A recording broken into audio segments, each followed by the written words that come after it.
Il s'est clôturé ce samedi 10 janvier 2026 à Gemena, le chef-lieu de la province de Sud-Ubangi, un atelier de 4 jours consacré au renforcement des capacités des inspecteurs de Sud-Ubangi 1, organisé à l'initiative de l'inspecteur principal provincial Yvonne Omoy. Cet atelier visait à améliorer les compétences des inspecteurs en matière de contrôle, de formation pédagogique ainsi qu'à évaluer la qualité des enseignements du premier trimestre de l'année scolaire 2025-2026. Réunis dans la salle de l'école primaire Moussumbala, les inspecteurs principaux adjoints, chefs de poule et inspecteurs itinérants venus de tous les actes éducatifs dans la province ont salué cette initiative qui, selon eux, a rehaussé leur niveau et ravivé leur volonté d'exécuter efficacement leur mission. Nous sommes très reconnaissants envers notre chef, Madame l'inspecteur principale provinciale, qui est animée de ses soucis combien louable d'organiser ces séminaires qui nous a permis de rehausser notre niveau pour faire face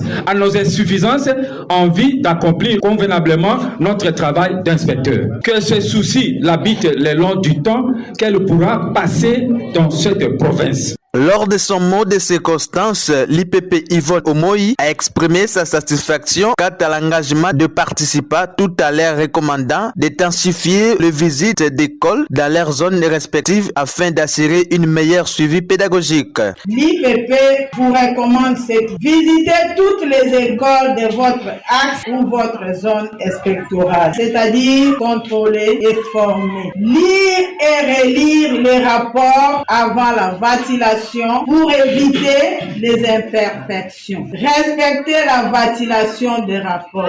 Après chaque visite, l'inspecteur doit avoir un échange avec l'inspecté au bureau du chef d'établissement. Éviter les cumuls des rapports car après un mois, les rapports tombent caducs. Avant de déposer les rapports à l'IPP, l'ESPOUL doit avoir sa copie. Les ESPOUL doivent respecter les échéanciers pour les des rapports des règles. Chaque inspecteur doit posséder les manuels de procédure, sinon il sera écarté de toutes les épreuves certificatives. Dans son allocution de clôture, Constantin Kabasele, directeur provincial de l'éducation nationale, a encouragé l'ensemble du personnel enseignant à renforcer la solidarité professionnelle pour garantir un enseignement de qualité. Lorsqu'on parle d'évaluation, on s'arrête comme nous sommes arrêtés aujourd'hui. On a vu tout ce qui est passé.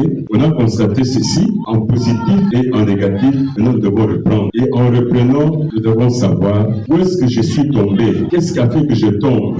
Et qu'est-ce qui a fait que je puisse réussir? Et moi qui ai réussi, je dois garder le cap. Et moi qui ai échoué, il faudrait que je me ressaisisse et je me relève. Et ainsi, nous allons demander à ceux-là qui sont au-dessus de toi de soutenir les autres. Parce que l'inspection, c'est un corps.